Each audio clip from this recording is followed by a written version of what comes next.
Mesdames et messieurs, bonsoir. Bienvenue dans le JT Soir sur Canal 3 Bénin à la une de l'actualité ce vendredi. Un nouveau site pour l'école supérieure de management USM Bénin pose ses valises dans la ville de Boycon pour répondre à la demande des populations.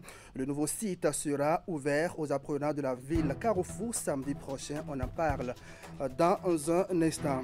On parlera également de cette audience au cabinet du président du Conseil économique et social, Conrad Baguidi, a reçu en audience ce vendredi une délégation du secrétariat exécutif de l'Alliance pour le centre biodigesteur en Afrique de l'Ouest et le centre. Les enjeux énergétiques et environnementaux dans la sous-région étaient au cœur des discussions. Images, reportages à suivre. À suivre également les temps forts de la célébration de la fête de tabernacle organisée par l'Église universelle pour la restauration divine. C'est une fête biblique dédiée au temple de Dieu. La semaine des manifestations a démarré par une caravane. Voilà pour le sommet. Merci d'être au rendez-vous de l'information sur Canal 3 Bénin. On va démarrer avec cette bonne nouvelle qui nous vient de Kigali, le Bénin en route pour le mondial 2026. Les Guépards se sont imposés cet après-midi face aux Guêpes du Rwanda. Score final, 1-0 en faveur de Steve Mounier et ses coéquipiers. Nous sommes à la 9e journée des éliminatoires et le Bénin reste leader du groupe C avec 17 points au compteur. L'affiche Bénin-Nigeria la plus attendue est prévue pour le 14 octobre prochain. Et donc, c'est l'ultime rencontre pour décrocher le ticket de qualification. Au bout du rêve, le Bénin y croit. C'est la meilleure façon d'effectuer la rentrée universitaire 2025-2026 à l'école supérieure de management USM Bénin qui poursuit son extension sur l'ensemble du territoire national. Et vous allez le voir, l'école s'installe à Boycon, ceci pour répondre donc aux demandes de ses offres académiques. Le nouveau site sera officiellement ouvert aux apprenants samedi prochain. Et pour plus de précision, je vous invite à suivre les clarifications de la chargée de communication de USM Bénin.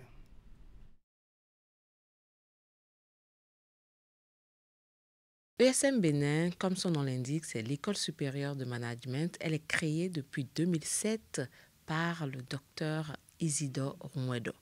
USM Bénin s'engage depuis plus d'une quinzaine d'années à former dans le tissu économique béninois des cadres compétents capables de faire face à tous les enjeux devant eux. À USM Bénin, l'étudiant désireux de finir ses études universitaires chez nous a la possibilité de s'inscrire en licence et en masters en cours du jour et en cours du soir. Alors, il a la possibilité de s'inscrire dans plusieurs filières telles que le marketing, communication et commerce, banque, finance et assurance, finance, comptabilité et audit, management des ressources humaines, entrepreneuriat et gestion des projets, transport et logistique, hôtellerie, tourisme et restauration, système informatique et logiciel et aussi en assistance de direction. Alors, depuis quelques années déjà, à USM, nous avons ouvert de nouvelles filières et l'étudiant a la possibilité de s'inscrire en génie civil, eau et assainissement, en sciences économiques et de gestion, des filières que nous retrouvons uniquement que dans les universités étatiques. Alors, outre ces deux filières, l'étudiant a la possibilité de s'inscrire encore chez nous en administration des finances, en sciences politiques, en sciences juridiques et en administration générale. USM Bénin, chaque année que Dieu fait, nous avons toujours une actualité à l'endroit de nos étudiants, à l'endroit de nos futurs étudiants, à l'endroit des parents d'étudiants qui nous font confiance. Alors, nous sommes déjà disponibles sur presque toute l'étendue du territoire national, mais cette fois-ci, à Boycon, nous existons déjà depuis 2021, mais le samedi prochain, nous aurons à inaugurer notre site. L'annexe même de Boycon, désormais, ça sera un grand établissement. Ce n'est plus ce qu'on a l'habitude de voir parce que notre vision étant d'offrir des formations de qualité, nous tenons coûte que coûte à mettre nos étudiants dans des environnements qui reflètent cette vision-là. Donc, notre président directeur général, Dr Isidore Rumwedo, n'a ménagé aucun effort pour construire cette annexe-là à Boycon. Et j'invite ceux qui nous suivent à massivement faire le déplacement avec nous le samedi 11 octobre à partir de 15h pour l'inauguration de ce joyau. Alors, ESM Bénin, comme je l'avais dit, nous sommes sur toute l'étendue du territoire national. Vous nous retrouverez à Porto Novo. Nous sommes à Cotonou sur 2 sites, celui de Akpakpa et celui en face du stade de l'amitié Mathieu Kérékou. Vous nous retrouverez également à Calavi. Nous sommes à Kokotomé. En allant un peu dans le nord, en allant en profondeur dans le Bénin, vous retrouvez ESM Bénin à Boycon, à Lokossa, à Kobé, à Dassa, à Parakou, à Djougou et voilà. Alors, le rendez-vous est pris pour samedi prochain. On en vient maintenant à cette audience annoncée il y a quelques minutes. Le président du Conseil économique et social a reçu le vendredi 3 octobre dernier à son cabinet une délégation du secrétariat exécutif de l'Alliance pour le centre biodigesteur de l'Afrique de l'Ouest et le centre. Au cœur des discussions, plusieurs sujets ont été évoqués. On parle notamment de la promotion du biodigesteur comme solution durable aux enjeux énergétiques et environnementaux dans la sous-région. Alors, dans quelle dynamique s'inscrit cette rencontre? Florence Boussa. Cette rencontre s'inscrit dans une dynamique de collaboration entre les institutions nationales et les organisations sous-régionales représentées et engagées dans la transition énergétique. Le président du CES s'est félicité des efforts de l'Alliance en faveur de l'adoption du biodigesteur. À l'issue de l'audience, le président nous a donné beaucoup de conseils à travers ces questions percutantes. Ce qui montre qu'il n'a vraiment pas, il n'a pas changé puisque je suis un des produits du concours Boss Academy, un concours qu'il a lancé, d'accord, et j'ai été éliminé en demi-finale avec une question sur comment fidéliser la clientèle. Et je crois que c'est des lumières qui vont nous aider vraiment à ajuster nos modèles de déploiement et voir comment orienter plus efficacement nos actions pour être plus intéressants et impactants sur le terrain et rendre vraiment nos populations à même vraiment de profiter des bénéfices de la technologie de biodigesteur à long terme. Pour sa part, le secrétariat exécutif de l'Alliance pour le biodigesteur de l'Afrique de l'Ouest a salué l'ouverture du Conseil économique et social à accompagner les initiatives vertes. Le Bénin a toujours accompagné l'Alliance. Il était au premier pas de la création de l'Alliance. Le Bénin a assuré la présidence du Conseil des ministres et assuré aussi la vice-présidence du Conseil d'administration. Donc vraiment, c'est l'occasion de réaffirmer toute la gratitude de l'institution vis-à-vis du gouvernement du Bénin.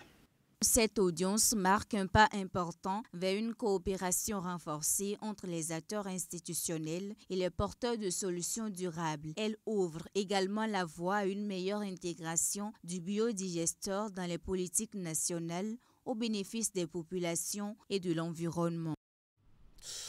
Toujours dans l'actualité, deuxième rencontre d'échange et de renforcement des capacités des directions départementales de l'industrie et du commerce. Au titre de l'année 2025, les assises de Savet ont été placées sur le thème valorisation des produits made in Bénin pour le consommation local, dynamisation des DEDIC pour le renforcement des acquis, un rendez-vous pour permettre aux participants de mûrir des réflexions sur la mise en œuvre de politiques qui permettraient de pérenniser les résultats obtenus ces dernières années en matière du consommation local. Explication, Imet Elena Mousso.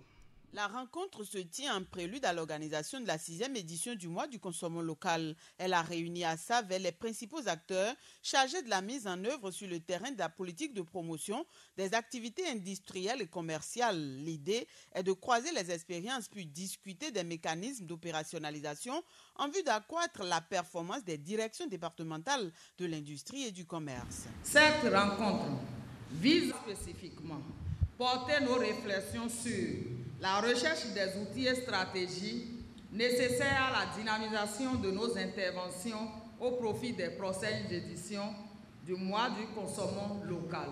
À cet effet, nous nous engageons en tant que direction départementale de l'industrie et du commerce à continuer d'appuyer ces acteurs, à sensibiliser nos populations et à collaborer étroitement avec les autorités locales et communales pour atteindre les objectifs fixés par l'institution régionale qu'est l'UEMOA. Deuxième au titre de l'année 2025, les assises offrent également un cadre de renforcement de capacité aux délégations venues des 4 coins du pays. Le thème retenu pour les échanges est intitulé « Valorisation des produits made in Bénin pour le consommant local, dynamisation des directions départementales de l'industrie et du commerce pour un renforcement des acquis ».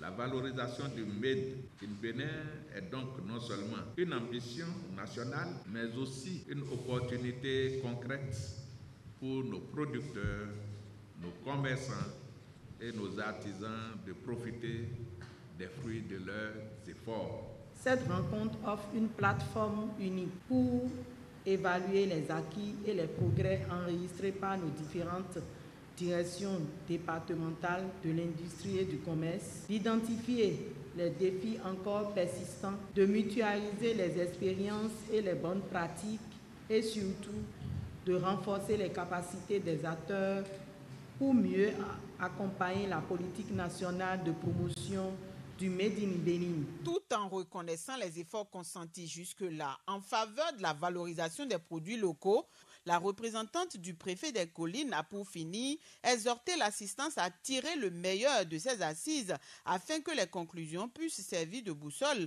pour la consolidation des acquis obtenus au cours des derniers.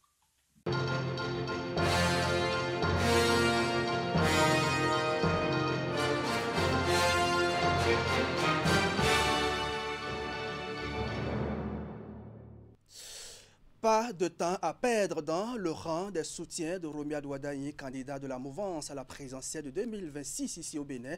Et vous allez le voir, Jeunesse Wadayi, l'un des mouvements des jeunes qui portent cette candidature, a inauguré son siège de campagne le jeudi 9 octobre. C'est depuis les locaux de ce siège à Godomè que les stratégies seront élaborées avant leur mise en œuvre sur le terrain. Reportage.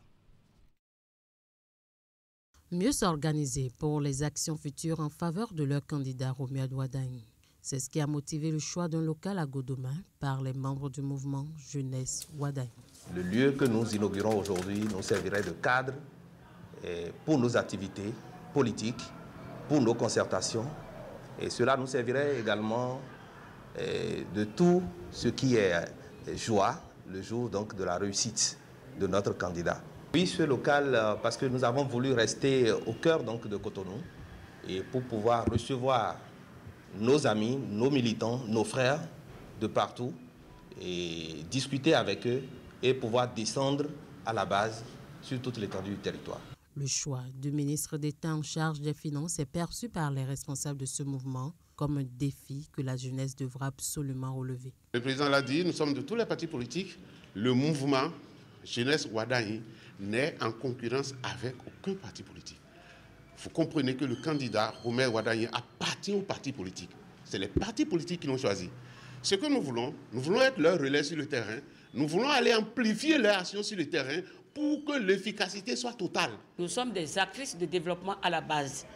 Et le candidat Romuald Wadayi est un homme de développement. Nous avons jugé que la mobilisation des fonds pour le développement est capitale. Si vous êtes dans une république, vous n'arrivez pas à mobiliser des fonds, vous ne pouvez pas développer le pays. Et le président, le candidat Wadayi, est ce candidat-là qui a la capacité, la compétence à mobiliser des fonds pour le développement de ce pays. Et nous nous sommes engagés pour le chaos en 2026, pour que le développement continue dans la République du Bénin. Les locaux sont situés dans un immeuble au quartier Sédégbé, dans l'arrondissement de Godomè, commune d'Abomey-Calavi. Et on va quitter le siège du mouvement Jeunesse Wadayi pour la Commission électorale nationale autonome. Vous allez le voir, les professionnels des médias qui ont passé toute la journée donc à la Sénat ce vendredi n'ont aperçu aucun duo candidat à l'élection présidentielle de 2026. Ce vendredi marque le démarrage de l'enregistrement des dossiers de candidature à l'élection présidentielle. C'est sans surprise. Les premières heures ne sont pas mouvementées pour la plupart du temps. Les candidats préfèrent les files d'attente à la Sénat dans les derniers jours. Les précisions de William Cliquant. Comme de coutume, ce n'est pas la grande affluence en ce tout premier jour d'enregistrement des dossiers de déclaration de candidature à la Sénat. Les duos candidats se sont fait désirer toute la journée durant. Eh bien, il n'y a pas de parti politique ou de candidature qui soit venu à la Sénat. L'opération dure 5 jours, samedi et dimanche inclus. C'est une tradition de tous les temps, de presque toutes les échéances électorales. L'affluence est plus grande dans les derniers jours. Mardi prochain, déjà à minuit, cette opération va se terminer. Mais les agents de la Sénat, les directeurs techniques et les conseillers sont en place depuis le matin. Tout le matériel est disposé et le nécessaire pour enregistrer les différentes déclarations de candidature. Merci à vous, William Cliquant, pour ces précisions. Dans le reste de l'actualité à présent, l'Église universelle pour la restauration de la vision divine célèbre la fête de Tabernacle. Il s'agit d'une fête biblique dédiée au temple de Dieu et donc aux enfants de Dieu. L'objectif est de commémorer la protection divine et marquer le souvenir de la construction du temple. Une caravane à Cotonou et Toribosito a ouvert les manifestations qui vont durer une semaine. Reportage.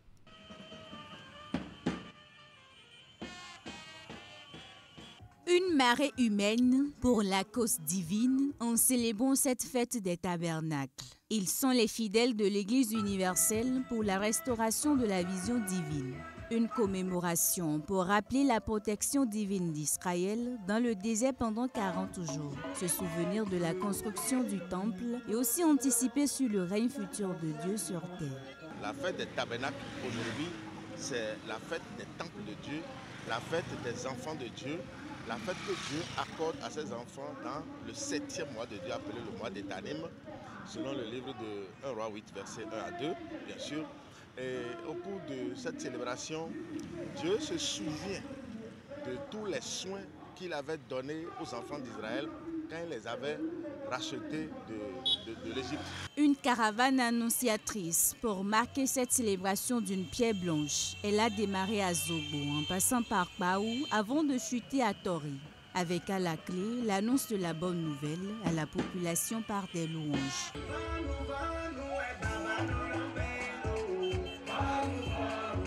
Un moment de gaieté apprécié par ses fidèles massivement mobilisés.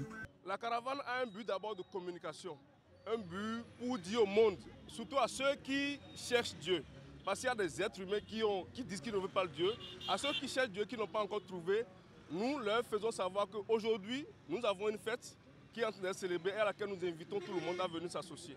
Cela fait des années que nous faisons cette fête-là et Dieu prend de l'espace, Dieu prend de la place, Dieu a grandi, Dieu même fait en sorte que chaque année, son peuple s'accroît, son peuple grandit dans tous les aspects.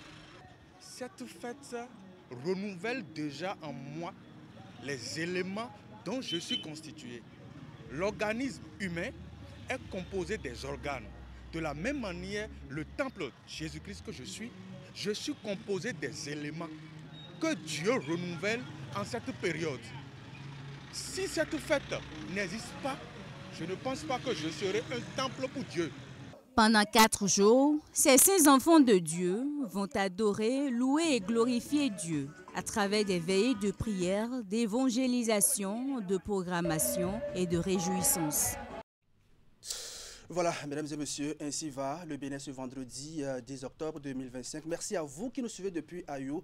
C'est à Alada. Merci de votre fidélité au programme de Canal 3 Bénin. On se retrouve demain samedi pour vous servir avec le même plaisir. Mais en attendant, l'info va continuer à 20h avec Wahabalik Paressé, les invités. Thème de ce soir, dépôt des dossiers de candidature à la Sénat, les échos de la première journée. Prenez donc le rendez-vous. On se retrouve demain samedi à 19h30.